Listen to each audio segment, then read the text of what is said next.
Halo sahabat catur, kita jumpa lagi. Saya yakin banyak sahabat-sahabat catur yang sudah membaca berita-berita viral dan heboh tentang Dewa Kipas vs Godam Chess yang dimenangkan oleh Dewa Kipas atau Pak Dadang dari Indonesia. Nah, sekarang yang bikin heboh lagi, Dewa Kipas menantang Grandmaster wanita Indonesia Irene Sukandar untuk dui lomba 4 babak di podcastnya Deddy Corbuzier yang disiarkan secara live.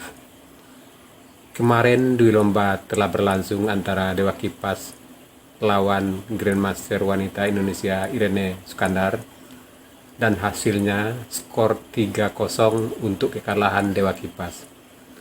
Yang paling mengembirakan masyarakat catur Indonesia, dui lomba ini bernilai 300 juta dengan rincian 200 juta untuk pemenang dan 100 juta untuk yang kalah. Sahabat catur, pada video yang lalu saya sudah membagikan partai pertama di lomba ini. Hari ini saya akan membagikan partai kedua. Bagaimana keseruan permainannya? Mari kita lihat partainya. Putih dipegang oleh Dewa Kipas dan hitam dipegang oleh Irene Sukandar. Di sini putih mulai bidak D4, kuda F6, kuda F3, bidak E6, dan di sini Dewa Kipas bidak maju E3. Oh ya sahabat catur, seperti biasa, sebelum kita melanjutkan langkah partai, saya akan bagikan dulu langkah textbooknya atau langkah yang populernya pada posisi ini. Di sini langkah yang paling populer untuk putih dan hitam. Putih bidak C4, hitam D5, kuda C3, bidak C6.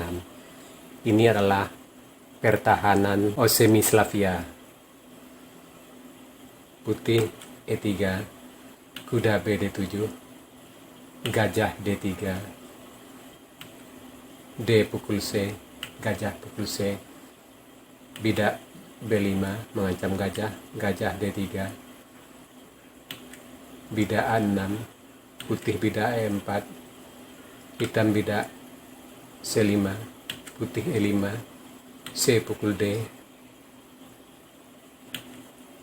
kuda pukul bidak B5, bidak pukul kuda, putih bidak pukul kuda, hitam bidak pukul bidak F6, putih rokade, hitam menteri B6, dan posisi masih tetap berimbang.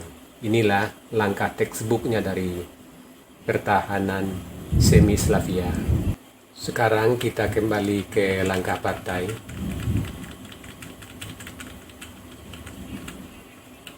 Di sini putih bidak E3, hitam bidak B6, putih gajah E2, hitam gajah B7. Di sini Dewa Kipas kuda BD2, Iren gajah E7, Dewa Kipas bidak A3. Ini termasuk langkah yang buang tempo, sehingga hitam perkembangannya lebih cepat daripada putih.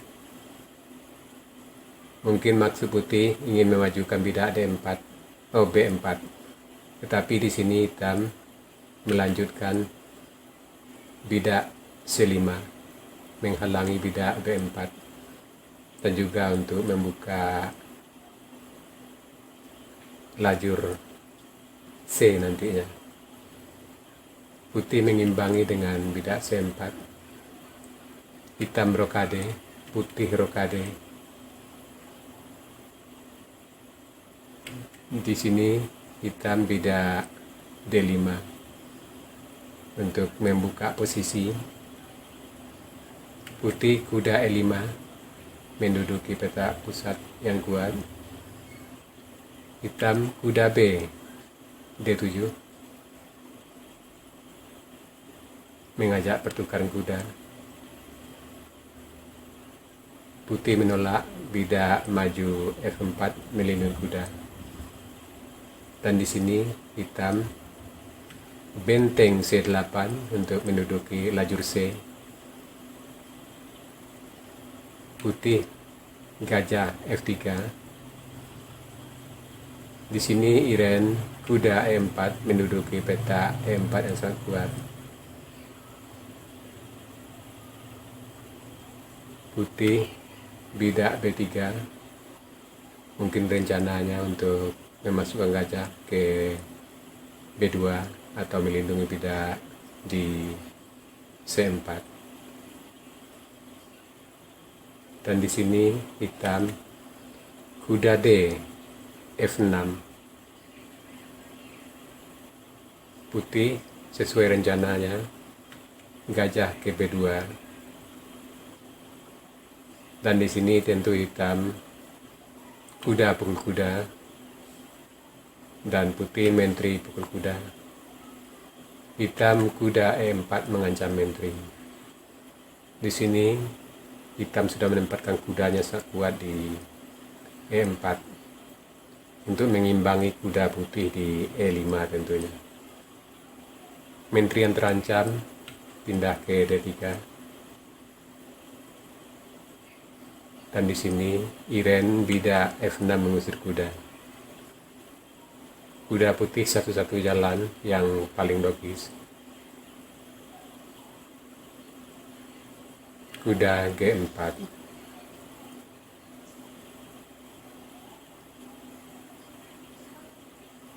Di sini Iren menteri E8 mengarah ke sayap raja.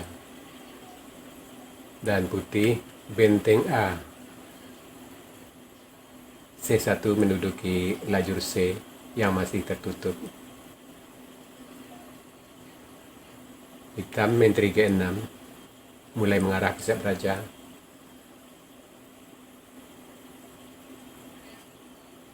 Putih bidak maju H3 menambah pertahanan terhadap kuda di G4.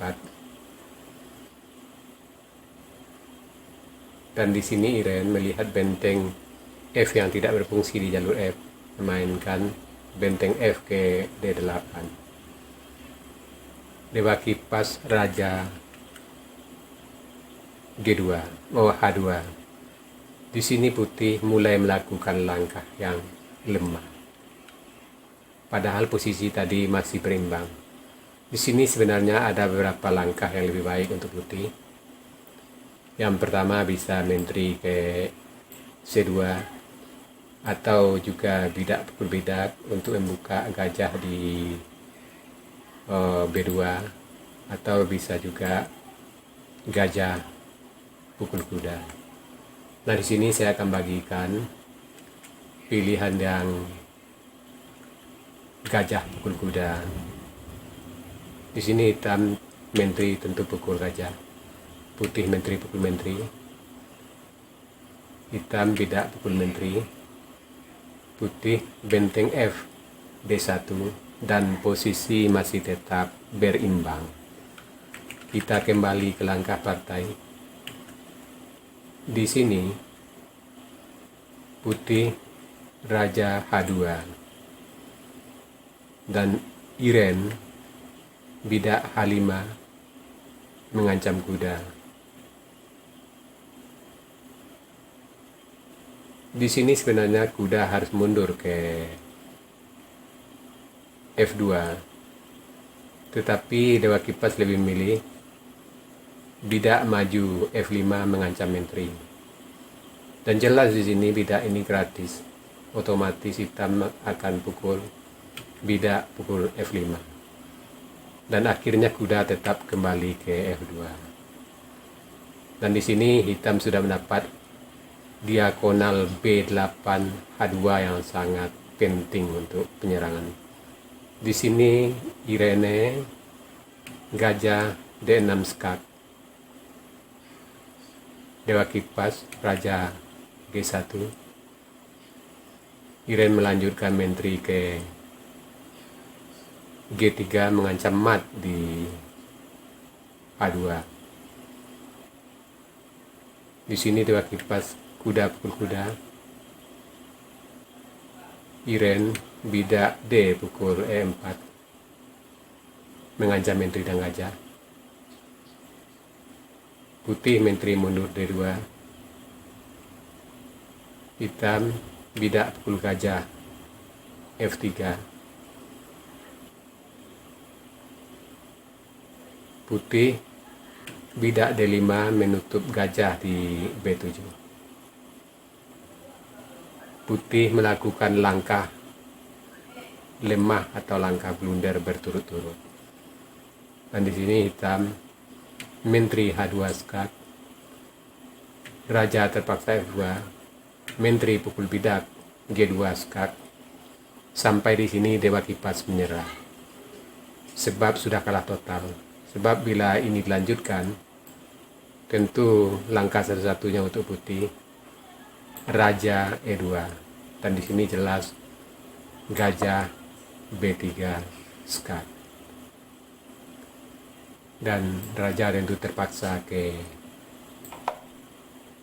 E1 dan menteri pukul benteng F1 skak. Dan posisi putih benar-benar sudah hancur. Ya sahabat catur, itu tadi partai kedua dari Dwi Lomba Dewa Kipas vs Irene Sukandar. Semoga partai ini bisa menambah wawasan kita dalam bermain catur. Sekarang kita masuk sesi puzzle. Tema puzzle kita kali ini pinning atau mengikat. Silakan Anda cari langkah terbaik putih di sini dan berikan jawaban Anda di kolom komentar. Untuk jawaban yang benar saya akan mengepinnya agar sahabat catur lain juga akan mengetahuinya. Oke sahabat catur, sampai di sini dulu video saya kali ini. Terima kasih buat Anda yang sudah menonton. Sampai jumpa.